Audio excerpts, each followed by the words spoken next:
Il faut bien voir que le Maroc est un vieil État-nation. Vieil État-nation, une simple référence permettra de mettre en évidence cette idée. Quand Hugues Capet est élu roi de France en 987, la monarchie marocaine a déjà quasiment 2 siècles d'existence. Donc c'est un vieux royaume, un vieil empire, et ce vieux royaume, ce vieil empire, a été très largement amputé pendant la période coloniale. Le Maroc était en décadence au XIXe siècle et il a été amputé à l'est et au sud. Amputé à l'est très largement par la France lorsque la France a constitué l'Algérie. Et la France a poussé vers l'ouest les frontières de l'Algérie et ce faisant, les frontières du Maroc ont reculé. Et le Maroc a été ensuite très largement amputé vers le sud. C'est ainsi que les Espagnols, en s'installant dans ce qui deviendra le Sahara occidental, ont complètement coupé le Maroc de ses vieilles racines, de ces grands axes nord-sud qui reliaient le cœur du Maroc à la vallée du fleuve Sénégal et jusqu'à la boucle du Niger. En d'autres termes, les racines africaines, d'où sont sorties de très nombreuses dynasties marocaines, ont été coupées à la suite de cette occupation espagnole. Et lorsque l'indépendance du Maroc a été reconnue par la France et par l'Espagne en 1956, le Maroc s'est retrouvé dans ses frontières coloniales. Un contentieux a éclaté avec l'Algérie, car il faut bien voir que toute une partie de l'Est marocain est historiquement, de l'Est marocain était rattachée à l'Algérie et jusqu'à la région de Colombéchar. Colombéchar est une localité qui était historiquement marocaine, de même Tindouf.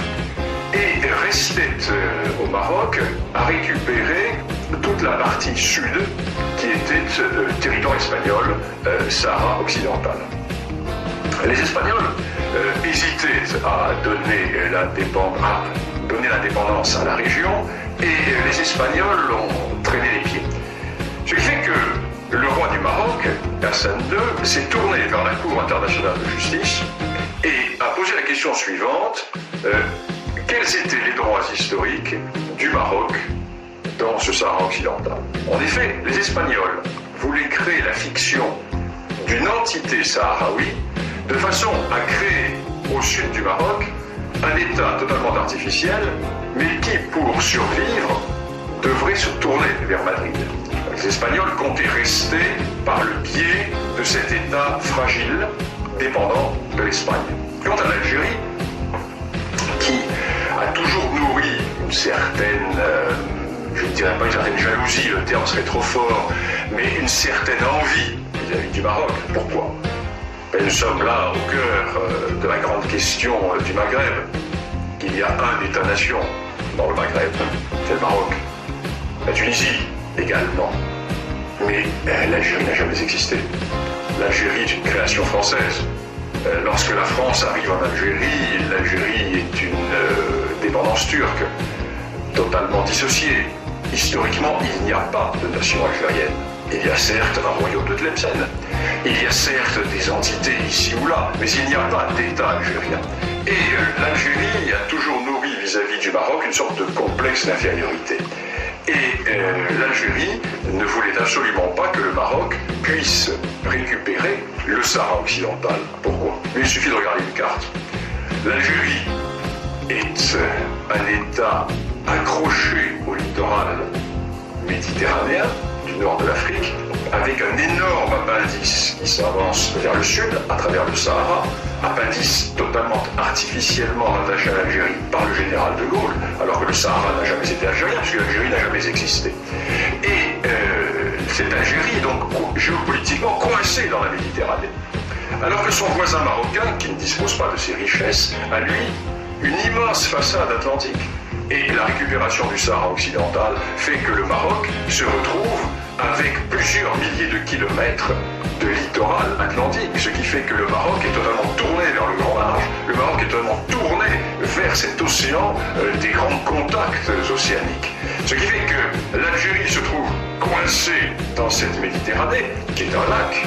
Il suffit de fermer le canal, le détroit de Gibraltar, et la Méditerranée est totalement asphyxiée. Tandis que le Maroc, lui, n'a pas cette géopolitique de l'enfermement. Le Maroc est tourné vers le grand large. Donc, Donc l'Algérie va soutenir la position espagnole qui est de créer une entité artificielle, un État artificiel sahraoui qui permettrait à la fois à l'Algérie d'avoir une sorte de débouché vers l'Atlantique et qui permettrait au Maroc de maintenir, et à l'Espagne, pardon, de maintenir une certaine position dans la région.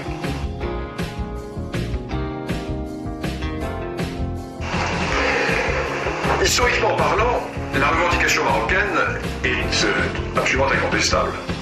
Elle est incontestable pourquoi?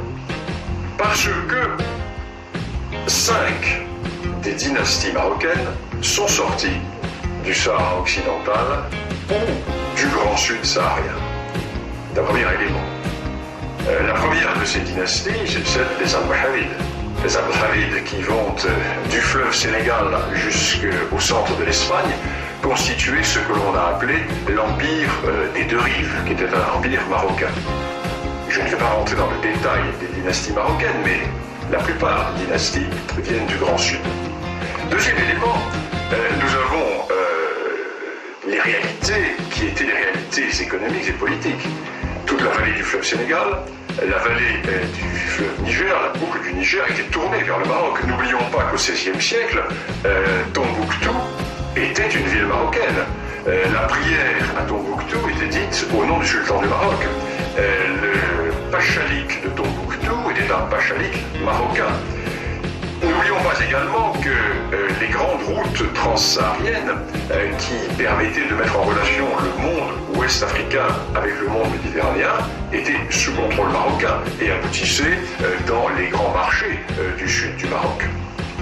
Nous avons toutes ces réalités qui font que lorsque le roi Hassan II a déclaré qu'en récupérant le Sahara occidental, le Maroc renouait avec les racines d'un arbre dont les feuillages sont tournés vers la Méditerranée, le roi du Maroc avait une image qui était très belle et qui était tout à fait réaliste et qui montrait bien ce qu'était cette réalité. Alors le problème est que en Europe, nous avons toujours cette vision européocentriste, européocentrée, et nous avons également la déformation de l'histoire immédiate.